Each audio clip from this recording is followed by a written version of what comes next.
Hello అందరికీ welcome to Shanmu vlogs. అందరికీ ముందుగా హ్యాపీ సండే అండి. సండే రోజు వచ్చేసి సుబ్రహ్మణ్య షష్ఠి అనేసి పండుగ అయితే చేస్తారు. షష్ఠి రోజు వచ్చేసి మా సైడ్ అయితే చేస్తారు.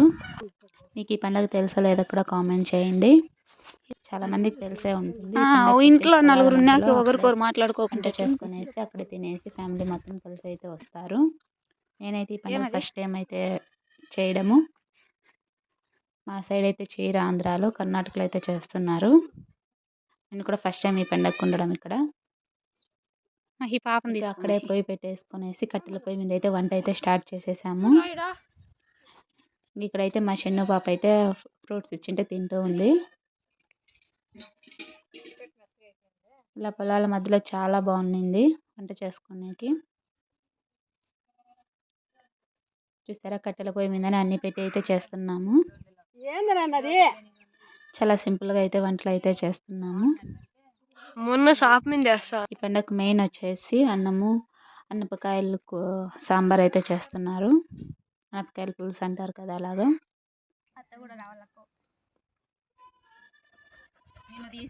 ఇక్కడ ఫ్యామిలీ మొత్తం ఒకే చోట చేరి ఇలా అయితే చేసుకుంటున్నాము.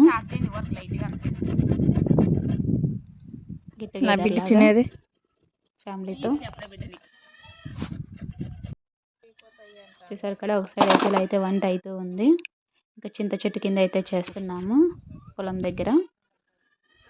ఇప్పుడు చింతకాయల సీజన్ కదా, చింతకాయలు ఎక్కువగా ఉంటాయి ఈ టైంలో.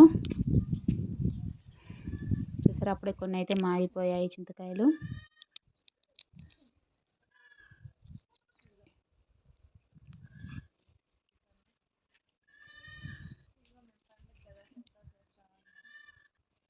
చింతకాయలు, దూరకాయలు ఎంతమందికి తెలుసు కామెంట్ చేయండి. ఎంతమంది ఇష్టంగా తింటారు.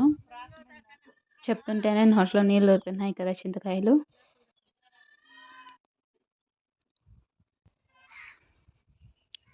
పొలం దగ్గర ఉయ్యాలన్నీ ఉన్నాయి. చాలా బాగుంది ప్లేస్ అయితే. ఎండ కూడా ఈరోజు చాలా ఎక్కువగా ఉంది. కాకపోతే ప్రశాంతంగా ఉంటుంది. దూరగాయలు ఎంతమందికి ఇష్టమో కామెంట్ చేయండి. చింతకాయలు మా పాప అయితే తొలుస్తుంటే దానికల్లా చూస్తూ ఉంది తినాలనేసి.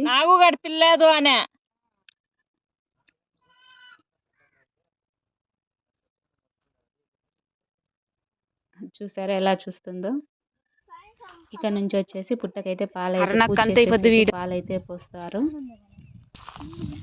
అక్కడ వంట అయ్యేలో పుట్టకు పాలు పోసేద్దాం అనేసి వచ్చాం, పూజ చేసుకొని రావాలనేసి. ఇక్కడ చెట్లలో అయితే ఉంది పుట్ట, అందుకే అక్కడ క్లీన్ అయితే చేసేసి పూజ అయితే చేసేసాము. పూజ చేసేసి అయితే పాలైతే పోస్తున్నాము.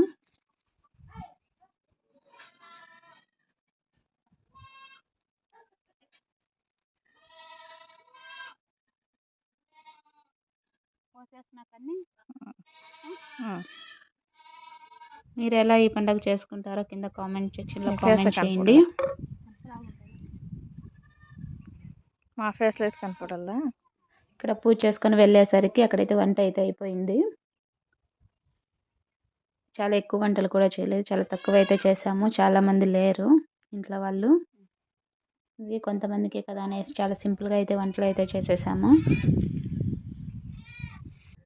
ఇది వచ్చేసి పాయసము, శనగబెల్లతో చేస్తారు కదా ఆ పాయసం. ఇంకా వచ్చేసి వైట్ రైస్, ఇది వచ్చేసి అన్నపకాయల కూర. పెసరబెల్లు అయితే రెడీ చేస్తున్నాము. ఇప్పుడు కర్ణాటకలో పెసరబెల్లు కంపల్సరీ ఉండాలి కదా. ఇక్కడ వచ్చేసి అందరు అయితే తింటూ ఉన్నారు. కొంచెం అయితే వీడియో తీసాను. ఇంకా తినడం అయిపోయిన తర్వాత దగ్గరలోనే టెంకాయ చెట్లు అయితే ఉన్నాయి పొలంలోనే. తిన్న తర్వాత ఎండ అయితే ఎక్కువగా ఉంది కదా, అక్కడైతే కొబ్బరి బొండం అయితే కొట్టుకొని అయితే తాగుతూ ఉన్నాము. పిల్లలు ఇక్కడ ఆడుకుంటూ ఉన్నారు. ఉయ్యాలు ఉందని చెప్పాను కదా, ఉయ్యాలు ఊగితే ఆడుకుంటూ ఉన్నారు ఇక్కడ. సండే అయితే చాలా బాగా ఉండింది. సండే అయితే కాకపోతే సుబ్రహ్మణ్య స్వామి షష్ఠి అని చెప్పాను కదా, నాన్ వెజ్ అయితే ఉండదు, ఓన్లీ వెజ్ మాత్రమే. అనేసి ఇలా అయితే వెజ్ అయితే చేసేసుకున్నాము. చూసారు కదా, కొన్ని అయితే చింతకాయలు అయితే పీక్కున్నాము. దాని చట్నీ చేసేకి వీలైతే ఆ చట్నీ వీడియో కూడా పెడతాను. ఇంకా ఇక్కడ మా పాప వచ్చేసి టెంకాయలన్నీ ఉంటే అక్కడ కూర్చొని ఏడుస్తుంది అక్కడ నుంచి రాననేసి. నచ్చిందని అనుకుంటా. నచ్చితే లైక్ చేయండి, షేర్ చేయండి, కామెంట్ చేయండి. Thanks for watching.